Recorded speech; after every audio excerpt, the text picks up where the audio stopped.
देखो भाई, ये ग्राफ शायद मिस हो गया था। आई थिंक क्लियर होगा। ये KCL very nice. KCL, HCL की लिमिटिंग मोलर कनेक्टिविटी है, जो थोड़ा कम इंक्रीज दिखा रही है जब हम कंसंट्रेशन कम कर रहे हैं। Molar conductance increases slightly with dilution as mobility of ions increases. इस केस में सिर्फ मोबिलिटी बढ़ती है, मूव करने की स्पीड बढ़ती है। वीक इलेक्ट्रोलाइट के केस में क्या है? मोलर कंडक्टिविटी बहुत ज्यादा बढ़ जाती है। इसका रीजन क्या है? Large increase in molar conductivity due to the increase in degree of ionization as well as mobility of ions. ठीक है, आगे भैया।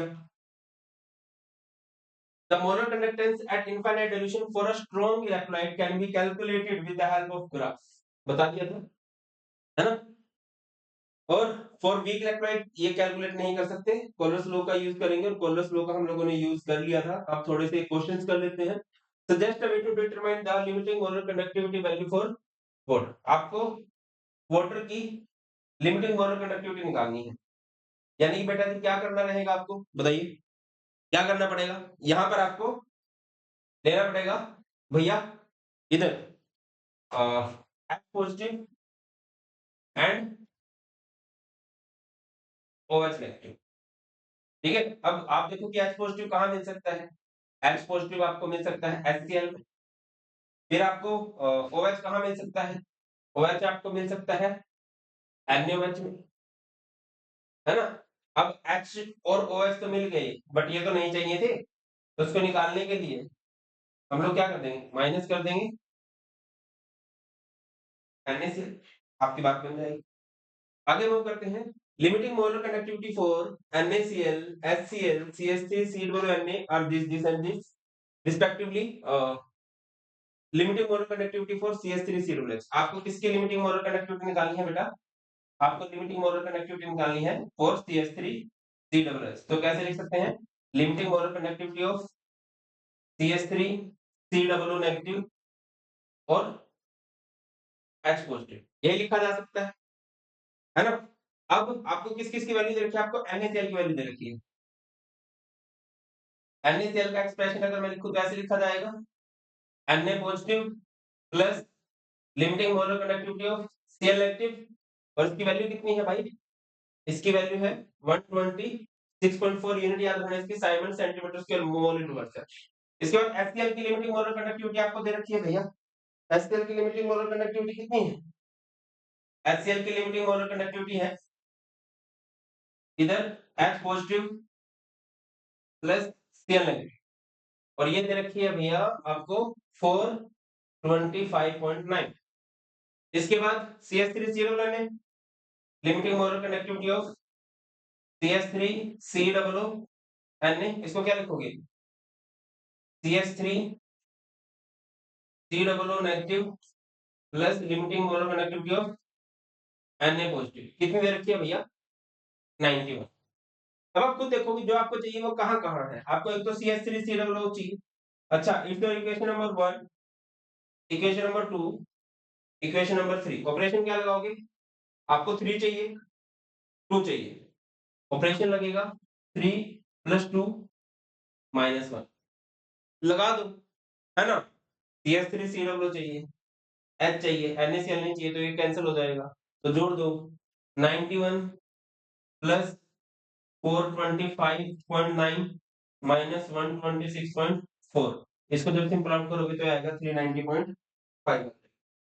आगे है the conductivity of a 0.20 molar solution of KCl at 298 kelvin is 0.0248 Simon centimetre square. Calculate its molar conductivity. Molar conductivity निकालनी है। देखो जब भी न्यूमेरिकल करना है, बेस्ट वे क्या होता है कि आप ये देखो आपको गिवन क्या-क्या है। ठीक है, कंडक्टिविटी ऑफ, आपको मोलैरिटी दे रखी है, कितनी दे रखी है? 0.20 मोल। इसके बाद कंडक्टिविटी, कंडक्टिविटी का मतलब क्या होता है? कप्पा 0.0248। अब मोलर कंडक्टिविटी निकालनी है, फॉर्मूला क्या रहेगा? कप्पा इंटू 1000 बाय एम बेटा जी। फॉर्मूला ये रहेगा कप्पा इंटू 1000 बाय एम। अब कप्पा कितना दे रखा है ब्रो? 0 पॉइंट। सर आप हमारे दादा की उम्र के हो, ब्रो मत बोला करो प्लीज। पेट की तरफ देखो अपने। सही बात है। तो ये हो जाएगा 0.20। और क्या है, डेसिमल हटाओगे तो फोन में 10,000 आ जाएगा। इसका डेसिमल हटाओगे, डेसिमल वैसे दिख नहीं रहा होगा, ऊपर 100 चला जाएगा। भाई 3 जीरो से 3 जीरो कट, 2 जीरो से 2 जीरो कट, ये कितना हो जाएगा 124। और मोलर कंडक्टिविटी की यूनिट याद रखिए Simon centimetre square mole units. ठीक है। ओके, 0.05 मोलर एनएमएच यानी कि मोलैरिटी दे रखी है 0.05 मोलर। रेजिस्टेंस दे रखी है R 31.6 ohm. In conductivity cell if cell constant G star की वैल्यू दे रखी है 0.367 centimetre inverse. Calculate the limiting molar conductivity. Limiting molar conductivity नहीं, मोलर कंडक्टिविटी बोल रहा है। अब अगर आपको मोलर कंडक्टिविटी निकालनी है तो पहले तो आपको कंडक्टिविटी निकालनी पड़ेगी। कप्पा, कप्पा का फॉर्मूला याद हो, जी इंटू में G star. G is conductance, conductance is 1 by R into में G star 1 by R 1 by 31.6 0.367। इसको सॉल्व किया तो ये आ गया 0.01161। इसके बाद यहां से आप लोग क्या निकाल सकते हो बेटा जी, मोलर कंडक्टिविटी क्या हो जाएगा, kappa into 1000 by M. Kappa is conductivity जो आ गई है 0., नहीं लिखता है, 0.1161 इंटू 1000 और मोलैरिटी 0.05। ठीक है। तो फाइनल में जो बेटा आंसर तो कर ही लोगे ना, ये आंसर आ गया। ठीक है, मैं उतने मैथ्स में नहीं जा रहा हूँ, वो आपको खुद ही करना पड़ेगा। अगला क्वेश्चन है भाई, just a minute. The molar conductivity of 0.025 मोल पर लीटर, यानी कि आपको देखिए है मोलैरिटी। कलर चेंज कर देते हैं, मोलैरिटी। मोलैरिटी कितनी देखिए 0.025 मोल पर लीटर। मोलर कंडक्टिविटी है इसकी कितनी है 4.65 centimetre square mole inverse. Simon भी आना चाहिए। Calculate its degree of dissociation, very nice. Alpha निकालना है और डिसोसिएशन कांस्टेंट भी निकालना है। डिसोसिएशन कांस्टेंट भी निकालना है। गिवन क्या क्या है आपको, गिवन है limiting molar conductivity of H positive is 349.6 Simon centimetre square mole inverse. गागर में सागर भर दिए गए हैं।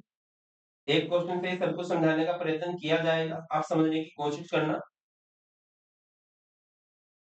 54.6 Simon centimetre square mole inverse, यहाँ पर Simon centimetre square mole inverse. देखो ऐसा क्वेश्चन कभी भी आ जाता है तो आप करते क्या, ध्यान से समझना। सबसे पहले आपको निकालनी है इसकी लिमिटिंग मोलर कंडक्टिविटी। इसकी limiting molar conductivity, limiting molar conductivity of HCOOH that is methanoic acid. कैसे लिखी जाएगी, H positive plus limiting molar conductivity of HCOO negative. H positive की कितनी है भाई 349.6 और COO नेगेटिव की कितनी है भाई 54.66612 1, ये 5, ये 0, 40, सॉरी 404.2 आ जाएगा। अब ठीक है, ये आ गया। अब आपको इसकी डिग्री ऑफ डिसोसिएशन निकालनी है। डिग्री ऑफ डिसोसिएशन का फॉर्मूला शायद आप लोगों को याद होगा, limiting molar conductivity to the molar conductivity at given concentration. ये कितनी है 404.2 और गिवन कंसंट्रेशन पे कितनी है, ये रही 4.65। गलत तो नहीं हो गया ना, गलत हो गया हमसे, शायद हम पहले से ही गलत कर दिए।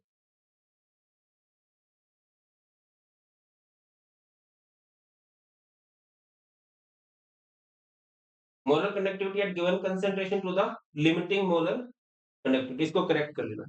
Molar conductivity at given concentration to the limiting molar conductivity कितना है, ये 4.65 डिवाइडेड बाय 404.2।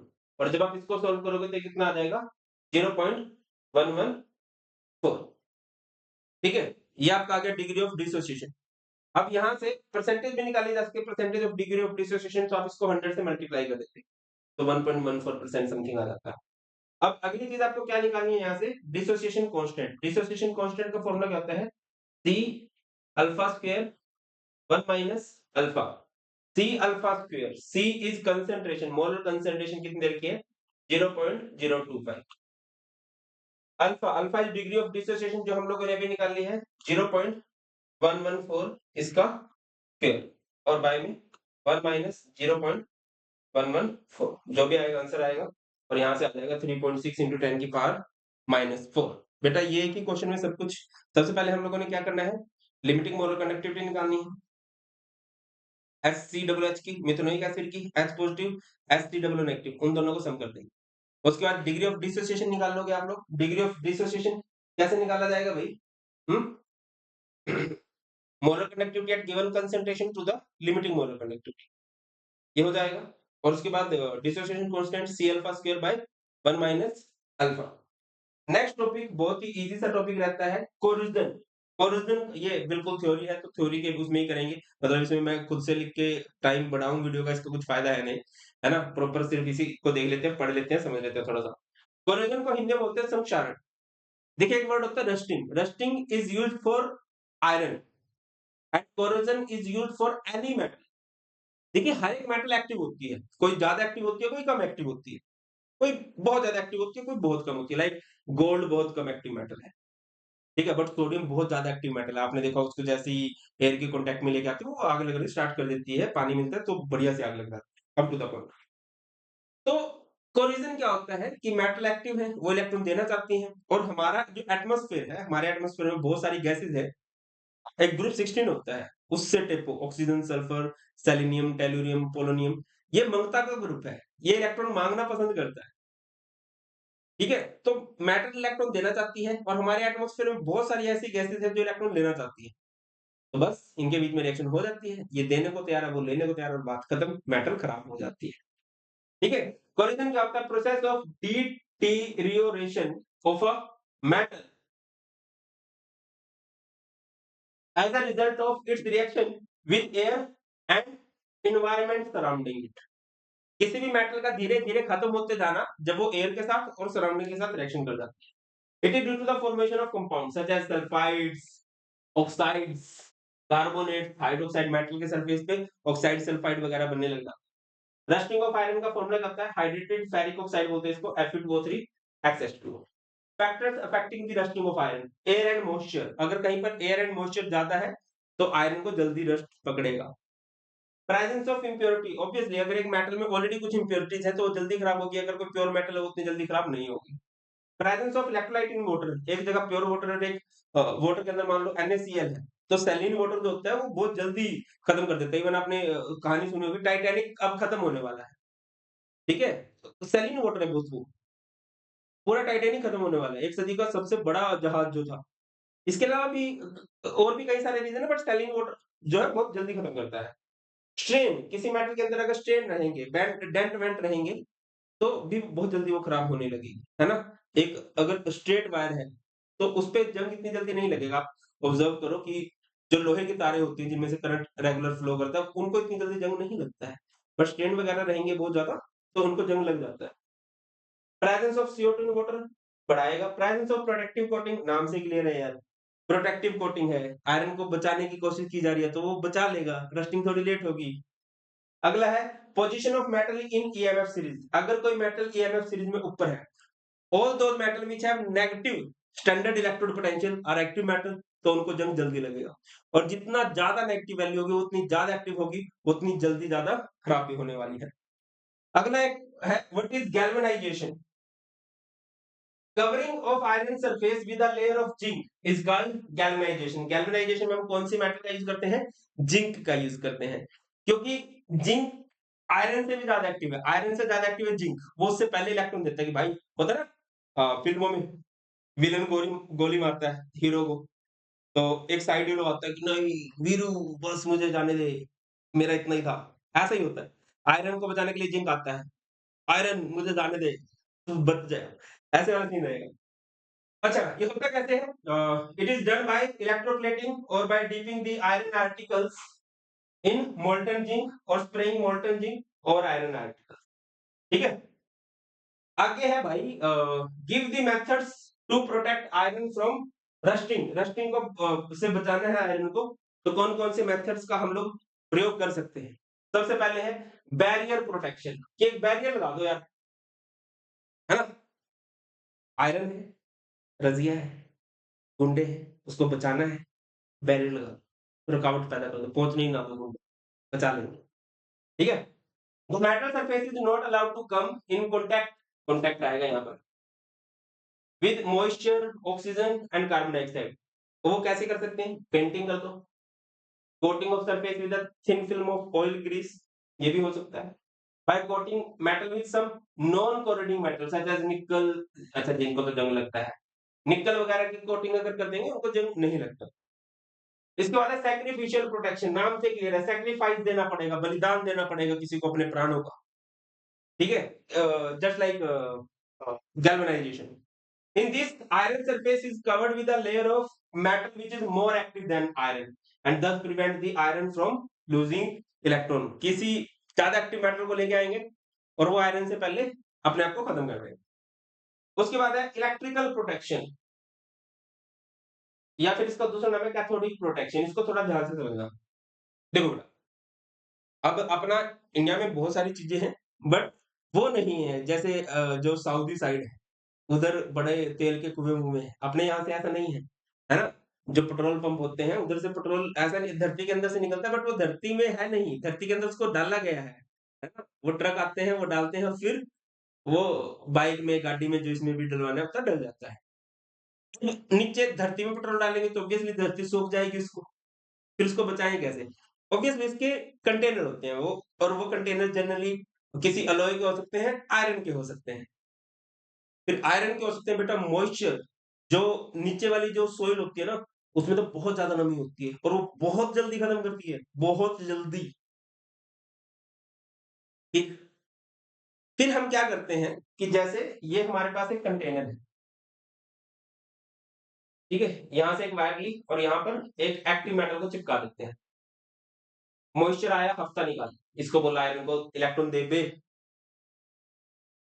मुझे बस मेरे अंदर पेट्रोल है, इलेक्ट्रॉन चाहिए। तो ये बोलते हैं भाई इलेक्ट्रॉन की डिमांड आई है, तो ये अपने इलेक्ट्रॉन दे देता है। फिर धीरे-धीरे ऐसे खत्म होने लग जाता है। इवन जो मेट्रोपॉलिटन सिटी होती है, शायद मैं सही बोल रहा हूँ, मेट्रोपॉलिटन ऐसे ही कुछ महानगर जो होते हैं जैसे चेन्नई, मुंबई, दिल्ली। दिल्ली तो चलो एक बहुत पॉल्यूटेड सी जगह हो गई। है, अब यहाँ पर पाइप डाल दी जाती है, वैसे तो सारे जितने भी बड़े-बड़े शहर होते हैं पॉल्यूटेड ही होते हैं। अ, तो फिर वहाँ पर जो आयरन के पाइप्स हैं, उनको प्रोटेक्ट करने के लिए सेम जो सीवेज के पाइप है या फिर जो पानी के पाइप होते हैं, वहाँ पर इसी का यूज़ किया जाता है। देखिए क्या है, the iron object is connected to a more active metal either directly or through a wire। The iron object act as cathode, cathode मतलब जिसकी रिडक्शन होती है, and protecting metal act as anode। The anode is gradually used up due to oxidation of the metal to its ions due to its loss of electron। Magnesium is often used in cathodic protection of iron pipes buried in the moisture। अच्छा, इसके अलावा आप anti rust solution का भी use कर सकते हो। Anti rust solution का example like alkaline phosphate, alkaline chromate, ये भी आयरन को रस्टिंग से बचा देते हैं। बात क्लियर होती है भाई? ये हमारा कोरिजन और रस्टिंग ऑफ आयरन वाला सिंपल सा फंडा था। बहुत बेसिक्स बेसिक सी बातें थी, पढ़ के ये हो जाएंगे।